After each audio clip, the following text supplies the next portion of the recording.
नमस्ते, जय हिंद, जय भारत। आज के अखबार के फ्रंट पेज पे खबर आई है कि 500 लोगों से ठगी करने वाला पकड़ा गया है। गाजियाबाद में ये ठगी का धंधा चल रहा था। कॉल सेंटर बना के 10-12 लोग थे, फोन करते थे, बात करते थे और बात करते करते वो लैपटॉप से डेटा ले लेते थे। कई बार लिंक भेजते थे और ईमेल पे वहां से क्लिक करवा के लैपटॉप का डेटा हैक करते थे। कई बार मोबाइल पे एसएमएस भेजते थे, उस पर क्लिक करा के मोबाइल का डेटा हैक करते थे। और 500 लोगों से अब तक ये लोग ठगी कर चुके हैं, लगभग 100 करोड़ से ज्यादा रुपए की। आखिर ये ठगी का धंधा भारत में क्यों चल रहा है? आप लोगों के पास भी एसएमएस आता होगा कि आपकी लॉटरी आई है, इस लिंक के ऊपर क्लिक करिए, आपको लॉटरी मिलेगी, इस पे क्लिक करिए, आपको पैसा मिलेगा। कई बार तो आजकल उसका भी आता है कि एम्प्लॉयमेंट है, अगर आप पार्ट टाइम जॉब चाहते हैं तो यहां क्लिक करिए, आपको हर महीने 30,000 रुपए कमाने का मौका मिलेगा, 50,000 रुपए कमाने का मौका मिलेगा। जो पढ़े लिखे समझदार है वो तो समझ गए हैं, लेकिन अल्टीमेटली सफर कौन कर रहा है? गांव के रिटायर्ड लोग, पुराने लोग, जिनको नहीं पता था कि पहले इतनी बेईमानी आज की डेट हो रही है। पहले लोग ज्यादा ईमानदार थे, उनको पता ही नहीं था कि एसएमएस पे क्लिक करने पे भी अकाउंट हैक हो सकता है। तो किसानों का, मजदूरों का, गांव के गरीबों का बड़े पैमाने पे बैंक से पैसा निकाला जा रहा है। और उनकी तो कई बार पुलिस वाले सुनते भी नहीं। पुलिस वाले जाते हैं, गरीब आदमी का जब पैसा हैक हो जाता है, बैंक से निकल जाता है, वो तो पुलिस के पास जाता है, उसकी एफआईआर भी दर्ज नहीं होती। चलो बड़े लोग, वीआईपी लोग, सांसदों, विधायकों के परिचित जो है वो तो दबाव डाल के एफआईआर दर्ज करा लेते हैं, लेकिन एफआईआर ही होता, पैसा मिलता नहीं वापस। क्योंकि हमने ऐसा कोई कानून नहीं बनाया कि जो फर्जीवाड़ा करे उसकी 100% प्रॉपर्टी जब्त करो और उसको आजीवन कारावास या फांसी दे दो। दुनिया के कई देशों में बैंक फ्रॉड करने पे, कारपोरेट फ्रॉड करने पे, दूसरों का अकाउंट हैक करने पे फांसी की सजा है। दुनिया के कई देशों में बैंक फ्रॉड करने पे, अकाउंट हैक करने पे, दूसरों के बैंक से पैसा निकालने पे आजीवन कारावास की सजा है। 100% प्रॉपर्टी जब्त करके फांसी दी जाती है, 100% प्रॉपर्टी जब्त करके आजीवन कारावास दिया जाता है। आप लोग गूगल करिएगा, longest sentences in the world, ये मैंने चार्ट निकाल रखा है इसका। टर्की में एक व्यक्ति ने दूसरे किसी का बैंक अकाउंट हैक किया था, 338 साल की सजा हुई है। 338, 100% प्रॉपर्टी जब्त हुई, 338 साल की सजा हुई। मैक्सिको में एक व्यक्ति ने चिटफंड कंपनी बनाया था, चिटफंड कंपनी से भारत में बनाते रहते, 16,000 लोगों को उसने चिटफंड कंपनी बना के लूटा था। 1,41,000 साल सजा हुई है। मैक्सिको में 16,000 लोगों को उसने धोखा दिया था, चिटफंड कंपनी बना के 1,41,000 साल सजा हुई है।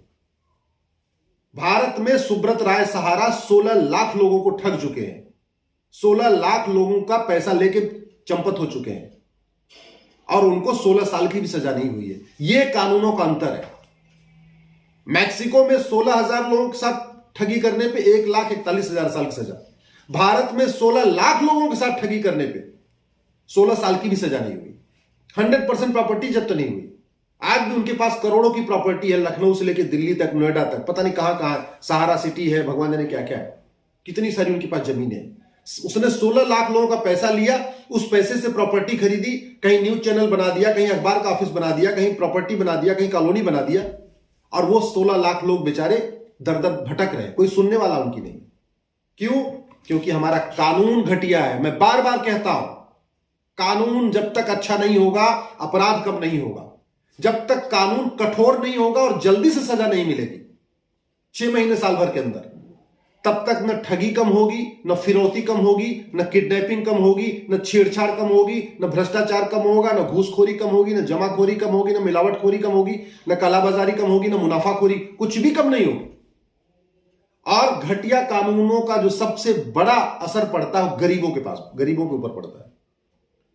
अमीरों से पंगा लेने की जल्दी हिम्मत नहीं पड़ती, सांसदों विधायकों से पंगा लेने की हिम्मत नहीं पड़ती, वीआईपी लोगों से किसी की हिम्मत नहीं पड़ती, क्योंकि उनको पता अगर इनका कुछ नुकसान करेंगे, फोन आएगा कप्तान साहब के पास, तुरंत मुकदमा दर्ज होगा, गिरफ्तारी भी हो जाएगी।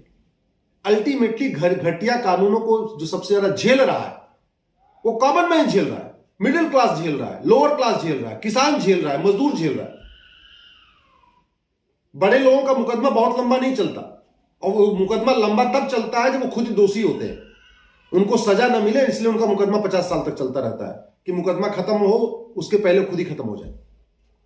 लेकिन वो गरीब जिसके पास 100 रुपए नहीं होते तारीख पे वकील को देने के लिए, जिसके पास बस का किराया नहीं होता कोर्ट जाने के लिए, मुकदमे की पैरवी करने के लिए, उसका जरा सोचिए क्या हो रहा है।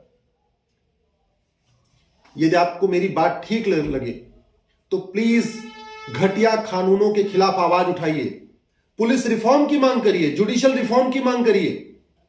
अगर हम दुनिया के बड़े बड़े देशों से अच्छे अच्छे सामान खरीद सकते हैं करोड़ों रुपए देके, हम लाखों करोड़ रुपए खर्च करके अमेरिका जैसा हाईवे बना सकते हैं, तो अमेरिका जैसा कानून मुफ्त में क्यों नहीं बना लेते? हम करोड़ों रुपए देके फ्रांस से राफेल खरीद सकते हैं, तो फ्रांस के अच्छे कानूनों को मुफ्त में क्यों नहीं ले लेते? करोड़ों रुपए देके हम जापान से बुलेट ट्रेन खरीदते हैं और पता नहीं क्या क्या खरीदते हैं, हम जापान की अच्छी चीजों को भारत में क्यों लागू नहीं कर लेते? जब तक एजुकेशन रिफॉर्म नहीं होगा और कठोर कानून नहीं बनेगा। एजुकेशन रिफॉर्म इसलिए कह रहा हूं कि पहले बच्चे को बचपन में ही उसको अच्छी बातें सिखा दिया जाए कि घूसखोरी गलत है, जमाखोरी गलत है, मिलावटखोरी गलत है, कालाबाजारी गलत है, फ्रॉड, नैतिक शिक्षा उसकी, मतलब उसका नैतिक, उसके अंदर चरित्र डाला जाए। आज की डेट में एजुकेशन में नैतिक शिक्षा का बहुत अभाव है, नैतिक शिक्षा पढ़ाई नहीं जाती है। किसी भी किताब में आप बताइए, कोई चैप्टर घूसखोरी पे है, जमाखोरी पे कोई चैप्टर है, मिलावटखोरी पे कोई चैप्टर है, कालाबाजारी पे कोई चैप्टर है, बैंक फ्रॉड के ऊपर चैप्टर है? कहीं बच्चे को किताबों में ये चैप्टर डाल के पढ़ाया जा रहा है कि भाई ये गलत है, ये गलत है, ये गलत है, ये गलत है? नहीं। जो चीजें गलत हैं अगर उसके ऊपर एक किताब में चैप्टर वाइज नहीं बताया जाएगा, एग्जाम्पल देके नहीं बताया जाएगा, बच्चा कैसे समझेगा? और दूसरी तरफ अपराध करते हैं, 50-50 साल तक मुकदमा चलता है, जब तक मुकदमे का फैसला आता है तब तक जो है वो 50 अपराधी और खड़े हो जाते हैं। और कानून भी ऐसा है कि पता चला 100 करोड़ रुपए का फ्रॉड कर लिया, बाद में उसके ऊपर 1 लाख रुपए पेनल्टी लग जाती है, 50,000 रुपए पेनल्टी लग जाती है। भाई अगर 1 करोड़ का फ्रॉड किया, 20-30 लाख रुपए वकीलों के ऊपर खर्च भी हो गया और 20-25 साल तक मुकदमा चला, तो उसने अपना 80 लाख रुपए के मजा किया ही ना, 80 लाख रुपए के तो उसने प्रॉपर्टी वगैरह खरीद लिए। Please police reform, judicial reform के लिए आवाज उठाइए, तभी भारत में सुख शांति आएगी, तभी समृद्धि आएगी, तभी फ्रॉड कम होगा, तभी आपके घर में शांति होगी। नहीं तो याद रखिए इसी तरीके से जीवन निकल जाएगा और भारत कभी न विश्व गुरु बन पाएगा, विश्व गुरु छोड़िए, न भारत कभी सिंगापुर जैसा बन पाएगा, न जापान जैसा बनेगा। जय हिंद, जय भारत।